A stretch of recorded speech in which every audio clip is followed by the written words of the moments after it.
The prairie stretched wide under a pale spring sky, its grasses trembling in a hush of wind that seemed older than memory.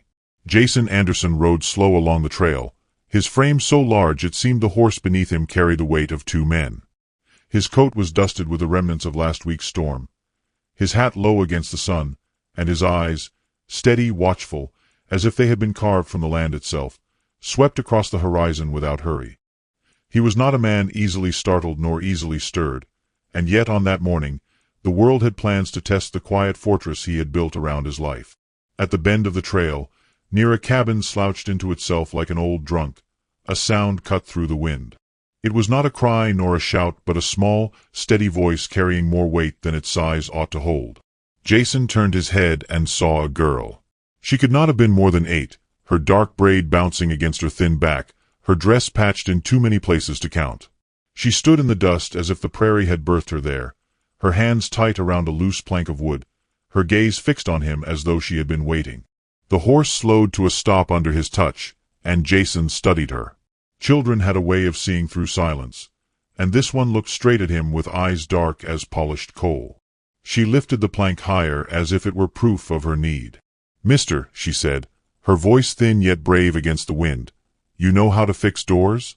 Jason's jaw moved once before sound followed. "Maybe. Why?"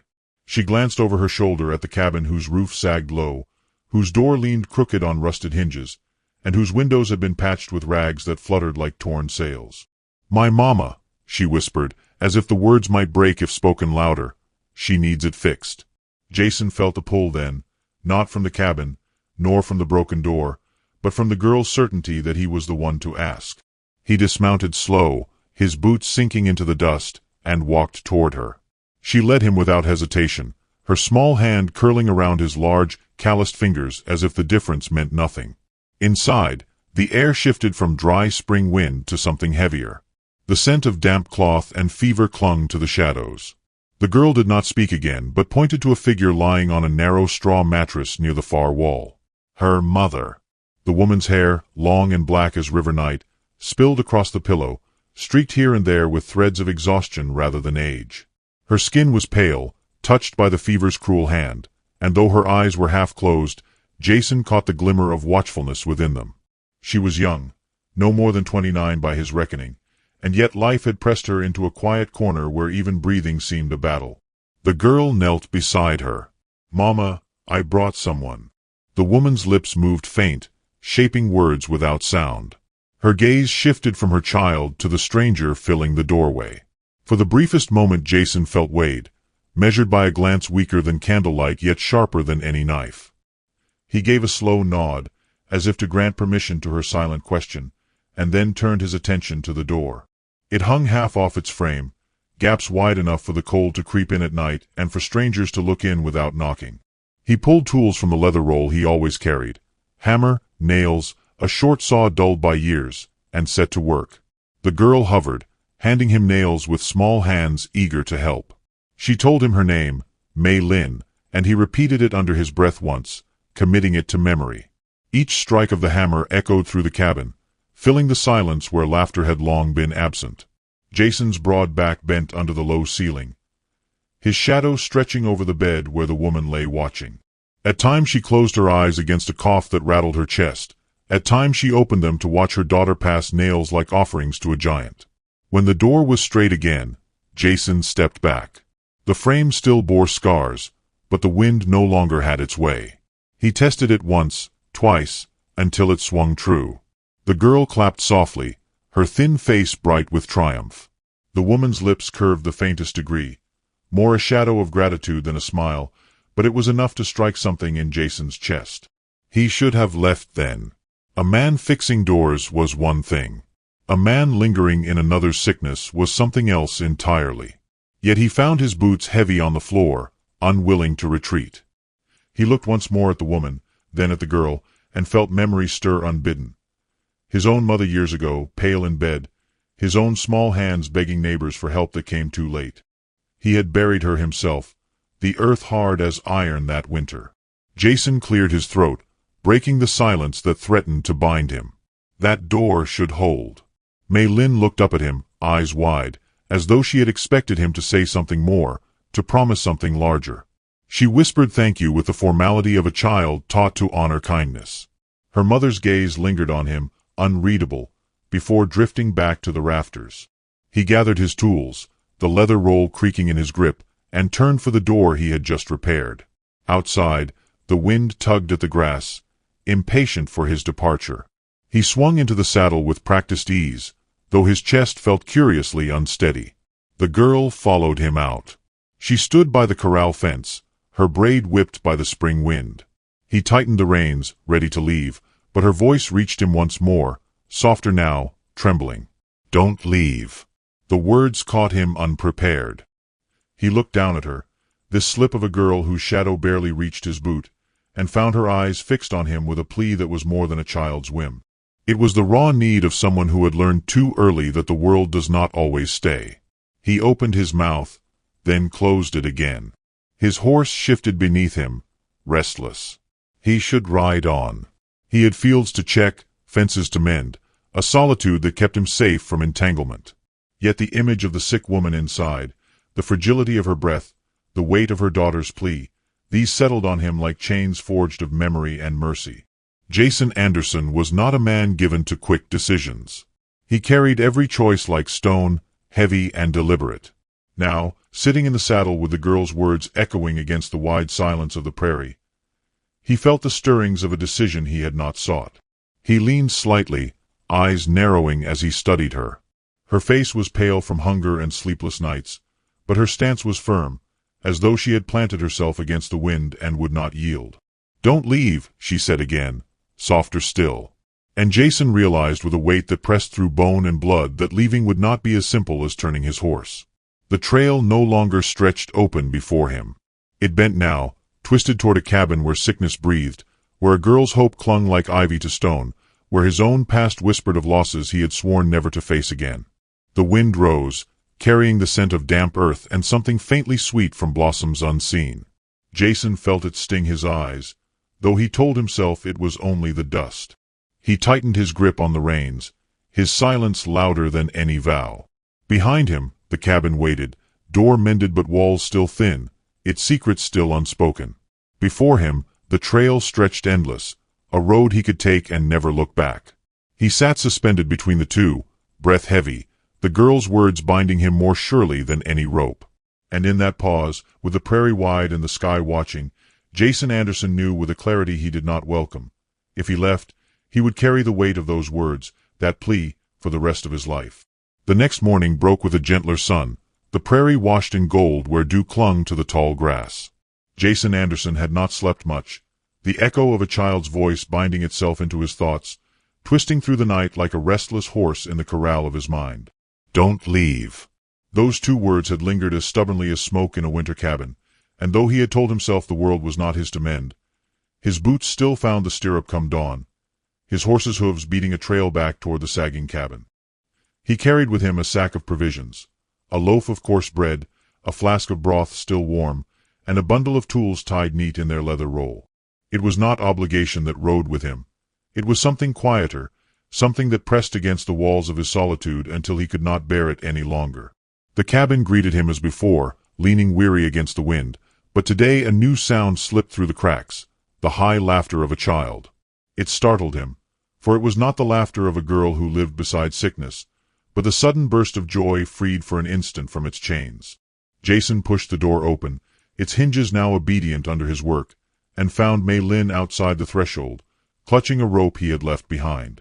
She had tied it to a branch, fashioned a crude swing, and though it wobbled more than it held, she squealed each time her feet left the earth. Her mother lay propped on pillows inside, watching from the bed, her thin hand curled around the edge of the quilt. Her face, though pale, held the faintest light as she listened to her daughter's joy. When her eyes lifted to Jason, there was no surprise, only a weary acknowledgment, as though she had expected him despite reason. He placed the provisions on the table without word, unwrapped the tools, and set about shoring the roof where gaps had let in rain. His hammer rose and fell in rhythm, steady as a heart determined not to falter. The girl followed him like a shadow, offering nails with solemn pride, her chatter weaving through the silence like a thread stitching torn fabric. "You're tall as the sky," she said once, craning her neck. Taller than any man I ever saw. Jason grunted, which for him was the closest to laughter he often gave. She giggled, undeterred, and handed him another nail. Inside, the woman coughed, a sound sharp as brittle wood snapping. Jason turned, watching her cover her mouth with the edge of the quilt, her shoulders shaking. He crossed the room and knelt beside her bed, placing the flask of broth within her reach. She tried to lift it, but her hands trembled, so he steadied the cup against her lips, waiting as she sipped slow. Her eyes flicked to his, wary of pity, and he lowered his gaze so she might drink with dignity. When she finished, she whispered, voice thin as thread, "Thank you." He only nodded, rising back to the work that did not require words. By dusk the roof held firm, the door shut tight, and the girl had fallen asleep curled on the floor, a scrap of bread still in her hand. The woman's eyes softened as she looked upon her daughter, then upon Jason, who stood awkward by the wall as though unsure whether to leave or remain. "You did not have to come," she whispered, her voice almost lost in the sigh of wind against the cabin walls. "Maybe not," he answered, and his tone was so low it seemed meant more for himself than for her. The days that followed fell into a rhythm. Jason arrived with food or wood, tools or cloth. Each time he told himself it would be the last, and each time the girl's smile undid his resolve. He built her a true swing one afternoon, fashioned from oak he split and roped strong enough to bear her joy. She flew upon it, her laughter ringing across the grass until even the wind seemed to hush and listen. Her mother watched from the threshold, frail but upright, her hair caught by the breeze. For a moment she looked less like a woman undone by sickness and more like one simply resting between dances. Jason, catching the sight, felt something stir in him he had thought long buried. Not all in town approved. Clara May, the widow who tended births and buried fevers, stopped him one morning outside the mercantile. Her face was carved from both kindness and caution. "Jason Anderson," she said, lowering her voice. "Folk are talking. That woman and her child, they're not your burden. Best you mind your own fences." Jason tipped his hat in silence, for he had no quarrel with her words. And yet, when dusk fell, his horse carried him once more to the cabin. Caleb Dunn was less kind. He met Jason outside the blacksmith's, leaning on a post with the smirk of a man who mistook cruelty for wit. "Heard you're playing nurse to the China woman," he sneered. "Shame to see a man like you wasting himself on folk that ain't even ours." Jason's jaw tightened, but he offered no reply. He had learned long ago that words slung by bitter men often rotted before they found purchase. He walked past, his silence heavier than any fist.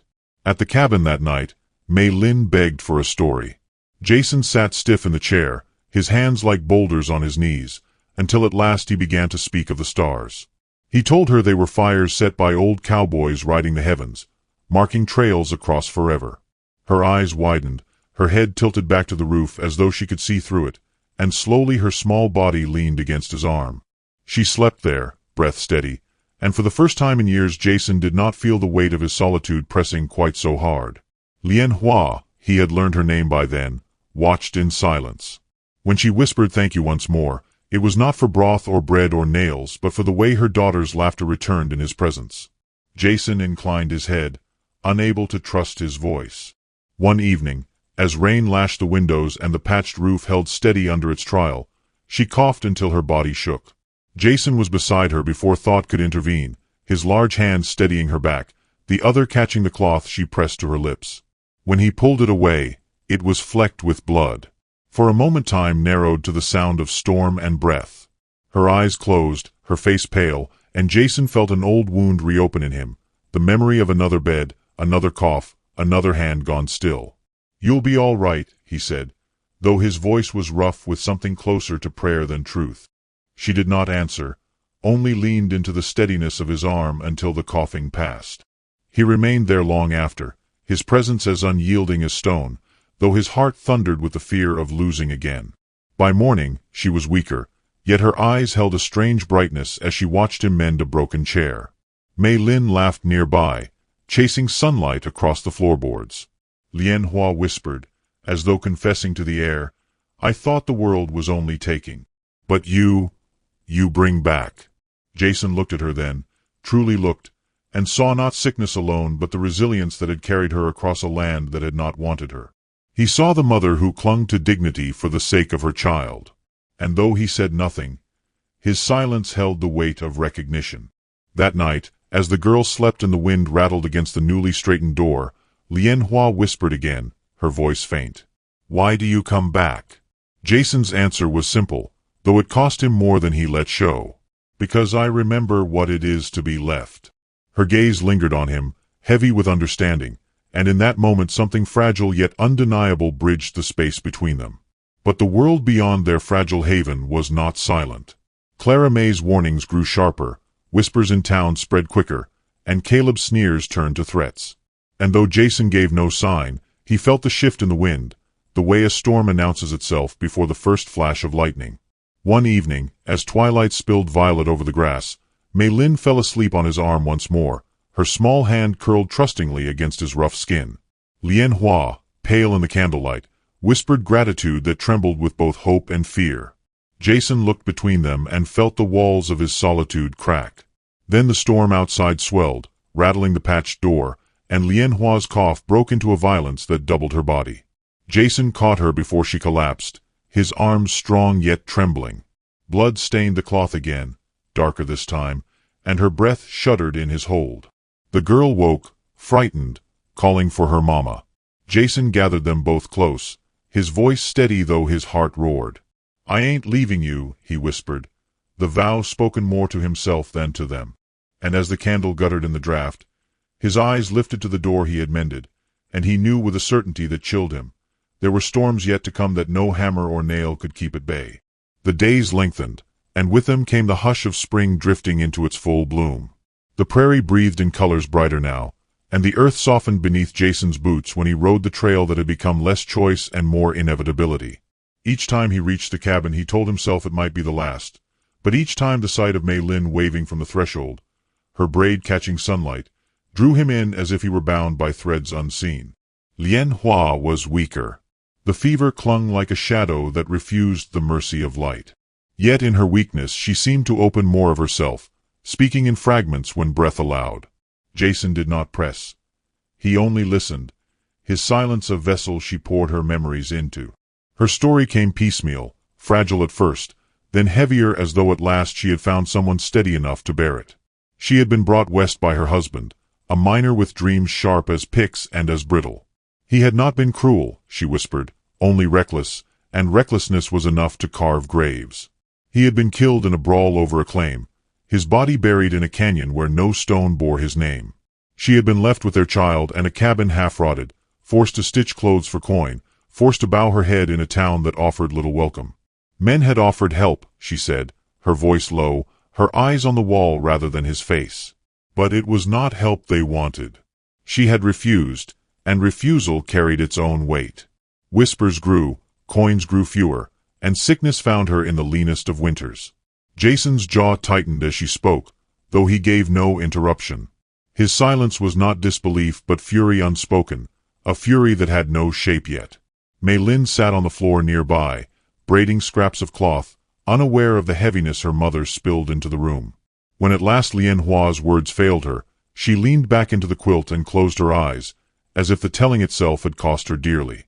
Later, under the pale wash of twilight, Jason sat on the porch mending a bridle strap when Clara May approached. Her steps were brisk, her bonnet shadowing a face sharpened by care. She carried a basket of herbs, but her gaze lingered longer on Jason than on her patient. "You're deep in it now," she said, setting the basket down. "That woman, she won't last long. And when she goes, that girl'll be the town's burden. The sheriff's already said she'll likely be put on the orphan train." Jason's hand stilled on the leather strap. The image of Mei Lin, small and laughing on the swing he had built, folded into a train car bound for nowhere, chilled him more than any northern wind. He asked nothing, only nodded once, his silence betraying nothing of the storm inside him. Clara May, mistaking his quiet for agreement, sighed. "Best not tie yourself to what can't be kept." She left with her basket, and Jason sat long after, his gaze fixed on the horizon that seemed suddenly narrower than before. Word spread faster than prairie fire. Caleb Dunn's voice was loudest in the saloon, mocking Jason's visits to the dying Chinawoman, his laughter carrying through the swinging doors into the street. He claimed she owed debts, that her kind never paid their way, and that he might claim the girl himself when the time came. Men laughed, uneasy but unwilling to cross him, for Caleb had a way of making cruelty sound like destiny. Jason heard it all without answer, but the silence he carried was no longer calm. It was a taut rope, straining. One evening, after helping Mei Lin gather wood, he sat by the hearth while Lian Hua sewed weakly, her hands trembling over each stitch. She looked at him then, her eyes deep with something more than fever, and said softly, "You lost someone." He froze, the wood in his hand forgotten. "You carry it," she continued, her voice no stronger than the whisper of thread through cloth. "A man doesn't build walls so high unless he's trying to keep something buried." Jason stared into the fire, the flames painting lines across his face. At last, he spoke, his voice thick. "My wife. She gave me a son, and the winter took them both before I even learned how to hold them right." The confession came heavy, pulled from a place he had locked for years. Lian Hua's eyes softened, not with pity but with recognition. "You hide behind work," she murmured, "but you see me." He met her gaze, startled by the truth in it, and for a moment the weight he carried seemed to shift, no lighter but shared. That night, Mei Lin awoke from dreams unsettled, tears streaking her cheeks. She had overheard whispers in town, cruel words from women who said her mama was too foreign, too sick, and would soon be gone. She ran into Jason's arms, sobbing against his chest. He lifted her gently, his voice low and certain. "I ain't leaving you." The words, once whispered as instinct, now bound him as vow. He felt them settle in his bones, immovable. But shadows lengthened. Caleb Dunn came one evening, drunk on whiskey and arrogance, his boots stomping through the grass as though the prairie belonged to him. He pounded on the mended door until it rattled, and when Jason opened it, Caleb grinned with teeth yellowed by smoke. "Heard the widow owes for cloth, for food she begged," Caleb sneered, swaying. "Reckon I'll collect payment." "The girl do." Jason filled the doorway like an oak, silent, unmoved.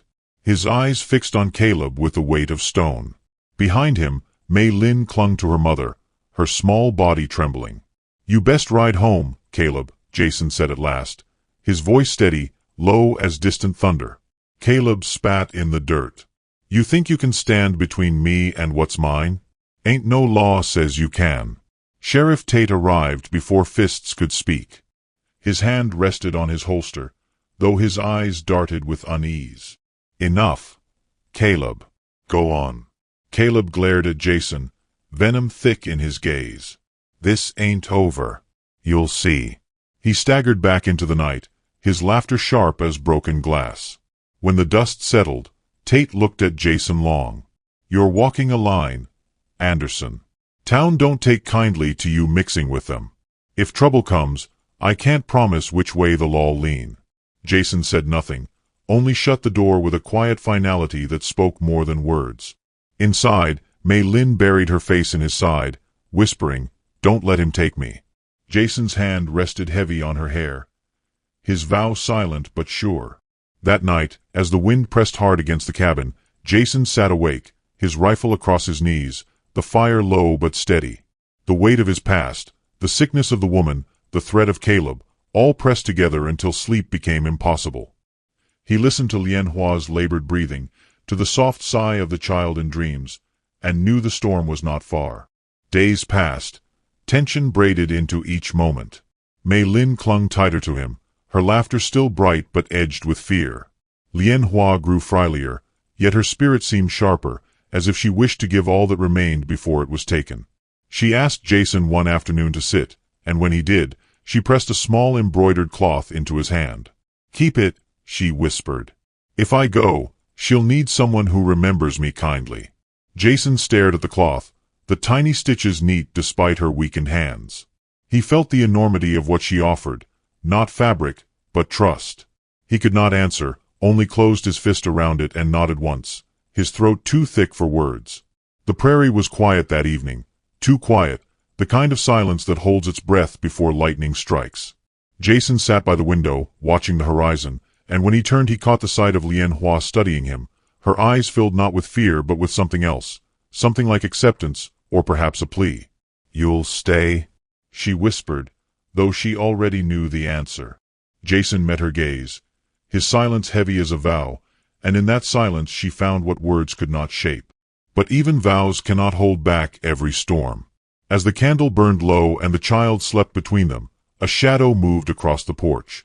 The boards creaked, and a boot struck the mended door once, twice, shaking it against its frame. Lien Hua gasped, Mei Lin stirred, and Jason rose, towering, his hand closing on the rifle with a calmness that belied the fire in his chest. The door shuddered again, and Caleb's voice, thick with drink and rage, snarled through the cracks. "This time, Anderson, you won't stand in my way."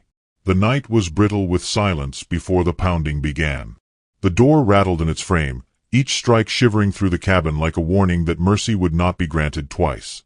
Jason Anderson rose from his chair with the weight of inevitability, his hand closing on the rifle, though he knew the weapon was only one part of the stand he was about to make.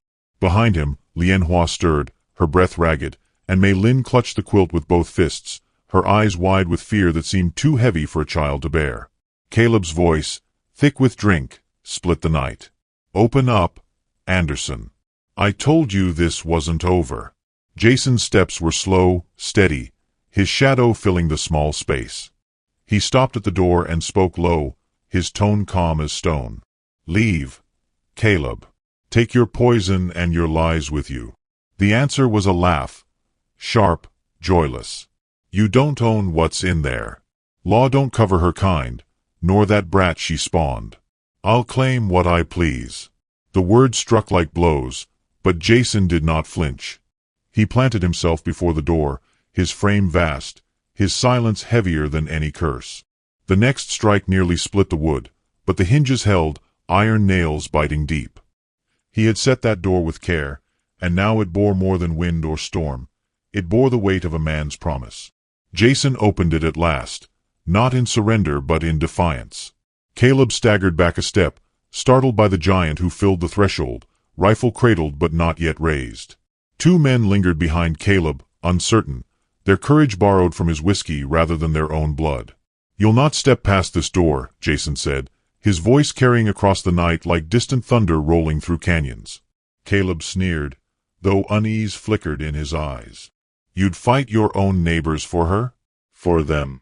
You'd risk standing against the town?" "I'll stand where I must," Jason answered, and his tone held the finality of earth closing over a grave. Caleb lunged, fist drawn, but Jason did not lift the rifle. Instead, he met him with the strength of a man who had split rails and driven cattle through storms. The blow landed against his chest, but might as well have struck an oak. Jason's hand closed on Caleb's collar, steady, unyielding, and with a single heave he cast him down into the dirt. Dust rose, thick and choking, as Caleb scrambled, his pride louder than his courage. The other men shifted, uncertain. They looked to Caleb, then to Jason, and what they saw unsettled them. A man who did not rage nor boast, but stood calm, immovable, his silence a wall taller than any they had dared climb. Sheriff Tate arrived then, lantern in hand, his face etched with the weariness of a man who knew law and justice did not always share a bed. He looked from Caleb to Jason, his mouth drawn tight. "What's the trouble here?" Caleb spat, blood on his lip. "This fool thinks he can keep what don't belong to him. That foreigner's debt is mine to claim." Tate's eyes flicked to the cabin, where shadows of a woman and child trembled in the lantern's glow. His hand rested on the butt of his gun, though his shoulders sagged with hesitation. Jason spoke before silence could fester. "She owes you nothing, and you'll not lay a hand on her or the girl. Not while I breathe." The words rang clear, so steady they left no space for doubt. Tate's gaze lingered on him, then on Caleb, and at last he made his choice. "Go home, done. You come back here again, I'll haul you to the jailhouse till you learn your manners." Caleb's face twisted, rage choking his tongue. But when he looked into Jason's eyes, eyes that did not waver, his courage drained like water through sand. He staggered back, snarling promises of vengeance that sounded hollow in the night, and at last he and his men melted into the prairie's dark. The sheriff lingered, studying Jason long. You've taken a heavy burden, Anderson. Town'll watch close. Don't expect it to be easy. Jason only nodded. I never expected easy. When Tate left, the cabin breathed again. Jason shut the door, his shoulders heavy but unbowed, and turned to see Mei Lin running into his arms. Don't let him come back, she whispered, her small hands clutching his shirt. He lifted her gently, pressing her against his chest, and whispered what was already carved into him like scripture. He won't. Not while I'm here. Lian Hua's gaze met his over the child's head. Her eyes shimmered with tears, not only of fear but of something deeper, recognition, gratitude, a fragile hope she had not dared keep alive. She whispered his name, the syllables soft, and in that whisper he felt himself no longer an outsider at her threshold but a man claimed by the weight of love unspoken. But love does not erase sickness. Through the long hours that followed, Jason sat by her side as fever raged, his broad hand cooling her brow, his voice steady as he told stories from his boyhood, of river crossings, of horses wild and free, of skies so wide they made grief small for a moment. He did not know if she heard, but he spoke anyway, refusing the silence that would have sounded too much like surrender. Near dawn, her breathing steadied. The fever broke with the sweat that drenched her, and though she was pale as ivory, her chest rose and fell with a rhythm that promised at least another day. Jason bowed his head then, not in prayer exactly, but in something close. He had asked the night to spare her, and for now, it had listened. When morning stretched across the prairie, soft as a hymn, Jason went outside to the corral. He cut new wood, planed it with care, and by noon had built a porch that steadied the cabin's entry. The mended door opened onto it, no longer a barrier alone but a beginning, a place where life might step forward instead of cowering inside. Clara May came with her basket and paused at the sight. She studied the porch, then the man bent over his work, and for once her voice was soft. Maybe you've given her more than medicine ever could, Anderson. Maybe you've given her reason. He did not look up, only hammered the nail home with a strike that rang like a vow. Sheriff Tate returned that week, papers in hand. Should she fail, he said, the girl's fate will be argued. But I've written here, Anderson, that guardianship falls to you if it comes to it. You best be certain that's what you want.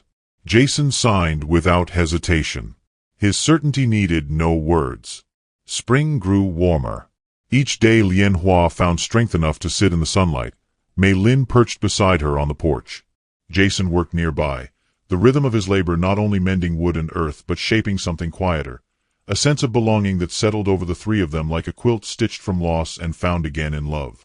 One evening, when the sky burned orange and the prairie stretched endless in its calm, Lian Hua stood with difficulty, Mei Lin's small hand steadying her. Jason moved to help, but she shook her head, her dignity fierce even in frailty. She stepped onto the porch, the sunlight gilding her hair, and for the first time since sickness had claimed her, she looked not like a woman waiting for the end, but like one daring to meet the beginning. Jason approached, his hat in hand, his voice low. You've weathered storms I can't fathom. Her eyes met his, clear though rimmed with weariness. And yet you stayed. He swallowed, the vastness of the prairie reflected in his silence. Then he leaned closer, his words trembling though his frame did not. I've waited my whole life for you. The confession lingered between them, fragile yet unbreakable. Mei Lin, clutching both their hands, laughed then, a pure sound, bright against the hush of evening. The three stood together on the porch Jason had built, framed by the land that had tested them, by the sky that had witnessed their vows unspoken and spoken alike. Behind them lay sickness and loss, ahead of them uncertainty, but in that moment they were bound not by fear but by the promise of a new beginning carved from courage, kindness, and the refusal to abandon. And when the wind swept across the grass, it did not sound like warning anymore. It sounded like blessing.